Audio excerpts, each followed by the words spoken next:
One of the biggest misconceptions that some people have is that Electronic Arts is the sole company contributing to the loot box problem. Sure, they may be the very company that really started the loot box problem years ago with, I believe it was, FIFA 2009, but it's grown far and wide. Just last year, we had Microsoft's Forza 7, Warner Bros. Middle-earth Shadow of War, Activision's Call of Duty World War II and Destiny 2, Ubisoft's Assassin's Creed Origins, Hi-Rez Studios' Paladins, Bluehole's PubG, and Electronic Arts' Star Wars Battlefront 2, all among just some of the games that utilized loot boxes. Here in 2018, things have already started off rocky, with fears over Microsoft's new career system, which is rumored to expand on the current Gamerscore system. This career system reportedly would allow players to earn experience and level up by playing certain games for a long period of time, or by completing objectives and quests. Now, the rewards for leveling up is what's making people very nervous, as it's reported by Windows Central that quote-unquote, it appears that players using this new career system will be able to obtain levels and even prestige ranks, obtaining rewards such as loot crates, which come with cosmetic items for the new avatar system.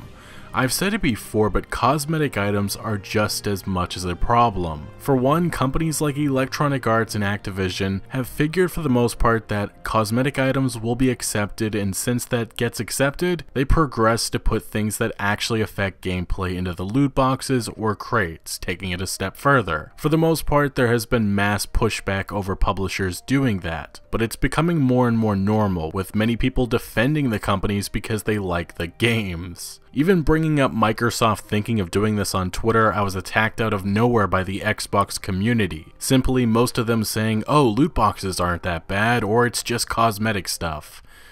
And they did say other things, but we'll just ignore that. The point is that players or consumers are becoming used to this BS and choosing to accept it, with some also coming up with piss poor excuses. In recent days, additionally, PlayerUnknown's Battlegrounds loot box rates were disclosed in its latest patch notes. All the items are cosmetic, but again, as I said before in the past, maybe cosmetic items don't affect gameplay, but it certainly has an impact on the experience. Now, there actually is an even bigger issue with PUBG's new update, which brings two new loot crates, the free Biker Box and the premium Desperado Box, in which a $2.50 key is needed to unlock. Bluehole has now made it that only 6 crates can be opened per week for PUBG. Also, the in-game currency Battle Points is used to open a crate, and you actually only have a chance to get a Desperado or Biker Box, as both have a 40% chance, while the older loot box, the Wanderer and Survivor, both have a 10% chance.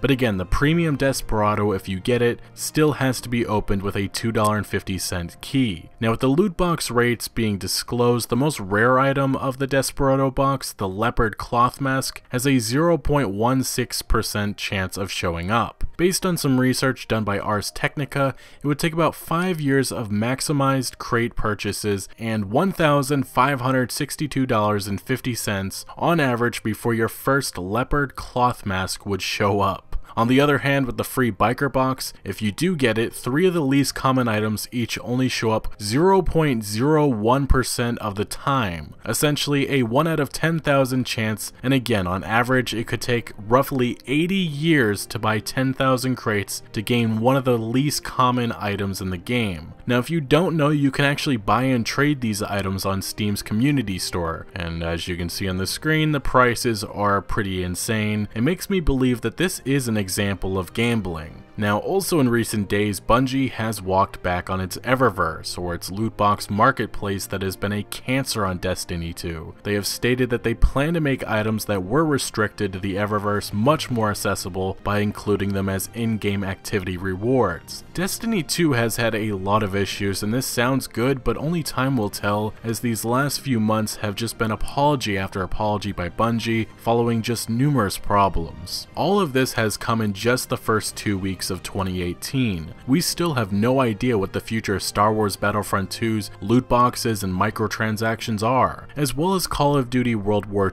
II, in which it was found about a month ago in its game files to have weapon loot crates, which goes completely against what Sledgehammer's Michael Condrey had originally claimed, saying there would only be cosmetic items. I should note that these weapons and special loot crates were found right around the time that Battlefront 2 was under fire, so Activision may be waiting until the right time to introduce that stuff. Some other publishers and developers have revealed that they will not be using loot boxes, which has been met with cheers and applause from fans. But either way, it's just pretty sad when we have to say thank you to publishers and developers for not putting loot boxes in their games. To me, I just think loot crates are destroying gameplay immersion, completely taking myself and other players out of the experience. We still, though, are right in the middle of the 6 reported US states looking to pass legislation which could destroy microtransactions and loot crates. Being led by Hawaii politician Chris Lee, they're looking to ban anyone under 21 from buying a game that features slimy microtransactions, which would force publishers to not use loot boxes because of the dreaded adult-only rating that pretty much kills any chances for a game selling copies. Even following the mass outrage that came in 2017, the loot box saga continues forward, and it certainly looks like the huge AAA publishers that include Take-Two Interactive, Warner Brothers, Activision, Electronic Arts, and a few others are not slowing down. Sure, they've stepped back a little bit for now, especially with the national spotlight being on this, but this is far from over. Anyway guys, what do you make of the recent loot box and microtransaction problems that have begun in 2018? Let me know your thoughts in the comment section below, but thank you for watching. Make sure to like the video if you did enjoy or found any informative value, and consider subscribing for more videos like this, and I'll see you later.